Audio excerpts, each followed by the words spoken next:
Hello, I'm Edward Foster, artist, and I have my Green Man painting with me today, and I'm going to talk about him. So the Green Man. My Green Man is not the archetypal Green Man that you might find carved in churches or in illustrations. My Green Man is very human, but also he's part of nature too, as we are. We are nature and we are human. This is very similar to what I did with my Green Woman painting, which I talked about in an earlier video. So how did this Green Man come into being?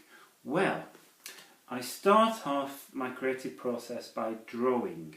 An idea comes to me, a feeling comes to me, and then I start to draw on the page. And I use something that has been termed automatic drawing, or I might like to call it drawing deeply, where the image co-creates with me and it comes into being.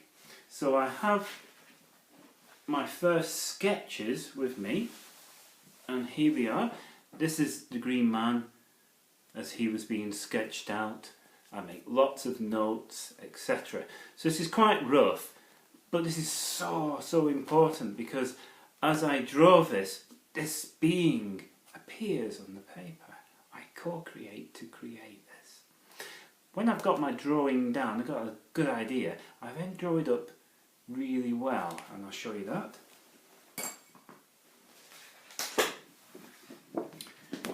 Here we are, this is the finished drawing. As you can see, there's a lot of detail gone into this. And I've spent many hours on this. This is a very important part of the process. So when I've got this right, I transfer it onto the painting. And let's have a look again at that. So let's have a talk about the form of the painting. Well, I've used a very classical portrait pose here, and that is the three-quarter view. So you're not seeing the face full on, you're seeing it slightly to one side.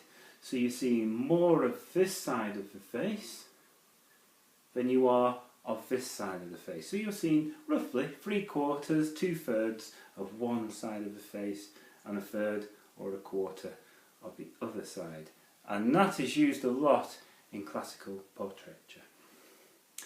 Also we have a line that comes down. Now it doesn't come down the centre of the painting, the reason being because of this three-quarter view.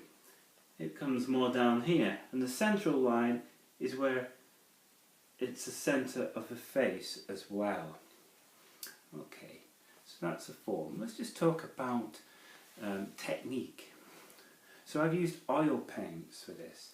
Oil paints are very slow drying. I like to work with that because I like to mould the paint into different colours and gradually work it through, rather than painting quickly. I'm more of a slower painter. Everybody has their own speed, but this one suits my style of painting. So let's have a look at the hair. As you can see, the hair is quite vibrant and alive. It's brown, but it has golden highlights in there, and the highlights are the light. So if I was painting this, what I would do, I would block in the colour, the shape, with a dark brown colour, almost black, very dark, an umber, a brown umber. And so that would be the base, that would be the underneath colour, the ground.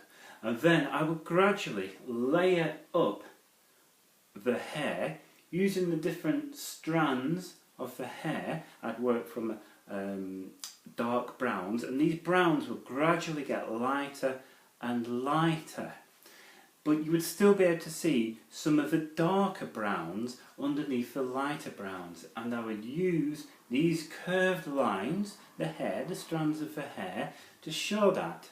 And then I would come to certain areas. You can see where the light comes along here. This is where I would highlight, almost a golden colour. So the hair really dances and comes alive. And highlights are very important. They're also in the apples up here. You can see the little bits of light or white, and of course, central to the picture, his eyes. We've got highlights in the eyes too. When you put the highlight in the eyes of something, it really comes alive. So that's a little bit about technique there, but there is quite a, it sounds very simple, but there's a lot of forward planning in painting that hair, and this comes with experience, trial and error. So it's really worth just practicing painting hair on its own, just doing little practice pages of doing that, rather than a whole picture. So, within the painting, there's lots of plants. We've got the elderberry coming out of his mouth. Oak leaves are very prominent. He's almost got a crown of oak leaves, and the acorns there. Of course, we've got the apples. It's very abundant autumn here. Autumn is a very abundant time, and you have all the berries and food of autumn, the fruit, absolutely wonderful. So for instance, we have the sloes, blackberries, the elderberries as I've previously mentioned. We have rose hips, apples here, and also we got fungi too.